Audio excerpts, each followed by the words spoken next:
सबको जय मसीह की। आज हम बात करेंगे विश्वास के बारे में। जी हाँ, आज हम जानेंगे कि बाइबल हमें कैसा विश्वास करने के लिए कहती है। जी हाँ, विश्वास हमें कैसा करना है और किस पर करना है और कैसे करना है, आज हम इसके ऊपर चर्चा करेंगे। हम पढ़ेंगे यूहन्ना अध्याय 3 उसकी 16 आयत से पढ़ेंगे हम। क्योंकि परमेश्वर ने जगत से ऐसा प्रेम रखा कि उसने अपना एक लौता पुत्र दे दिया, ताकि जो कोई उस पर विश्वास करे वह नष्ट ना हो परंतु अनंत जीवन पाए। किसके ऊपर विश्वास करे? लिखा है जो कोई उसके पुत्र के ऊपर विश्वास करे।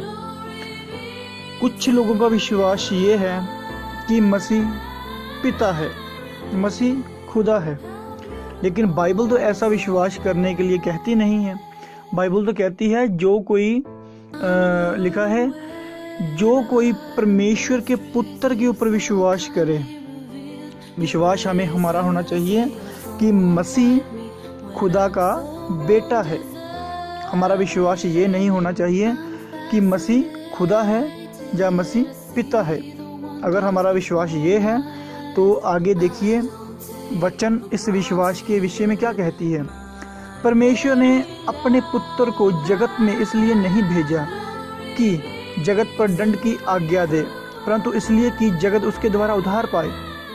देखिए, पिता ने अपने पुत्र को इसलिए नहीं भेजा कि जगत दंड पाए, यानी कि वो अनंत जीवन पाए, उद्धार पाए पुत्र के द्वारा।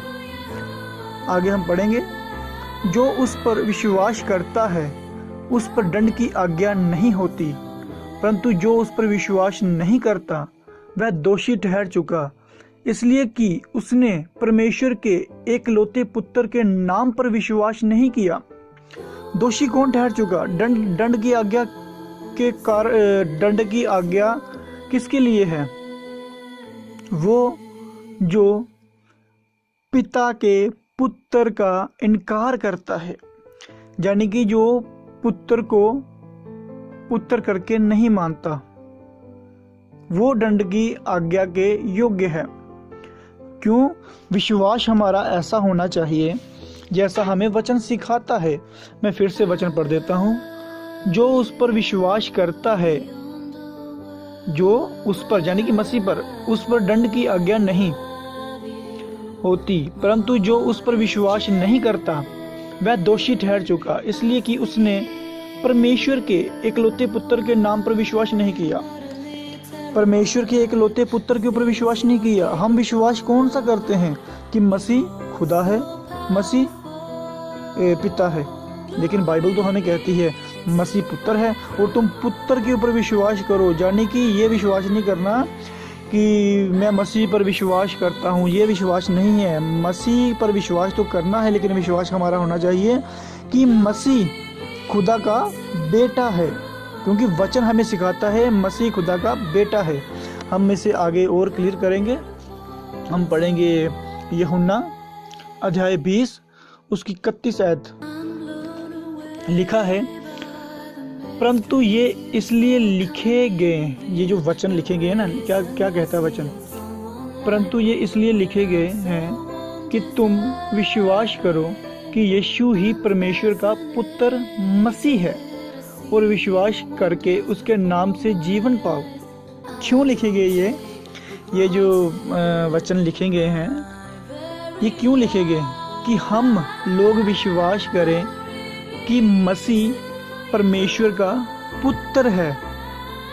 मसीह कौन है? परमेश्वर का पुत्र। ये विश्वास नहीं करना कि मसीह पिता है या मसीह खुदा है।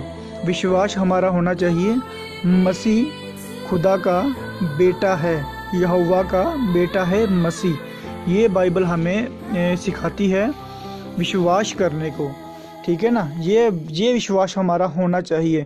जो कोई ये विश्वास करता है, लिखा है जो कोई ये विश्वास करता है, यानी कि जो कोई मान लेता है कि मसीह खुदा का बेटा है, उसके पास पिता है, सिंपल सी बात है, उसके पास पिता है। जो कोई मान लेता है कि मसीह खुदा का बेटा है, जी हाँ, ये हमारा विश्वास होना चाहिए बाइबल के अकॉर्डिंग।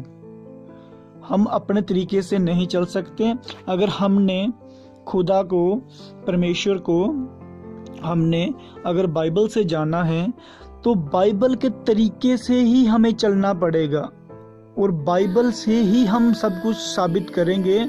और आगे आगे जैसे जैसे वीडियो बनती जाएंगी और हम इसको क्लियर करते जाएंगे कि पुत्र अलग है और पिता अलग है। ठीक है, पिता को किसी ने नहीं देखा और पुत्र को बहुत से लोगों ने देखा, चेलों ने देखा और उस टाइम के बहुत से लोगों ने देखा। और ऐसे ऐसे बहुत से वचन हैं जो हमें सिखाते हैं कि पिता अलग है और पुत्र अलग है। और विश्वास हमें क्या करना है, आज हमने इसके ऊपर चर्चा की है। और मैं भी विश्वास करता हूँ कि आप लोगों ने इस मैसेज को बहुत अच्छे तरीके से समझा है।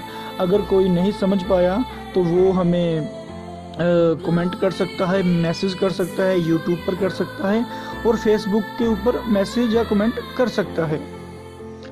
और सबको हमारी तरफ से जय मसीह की।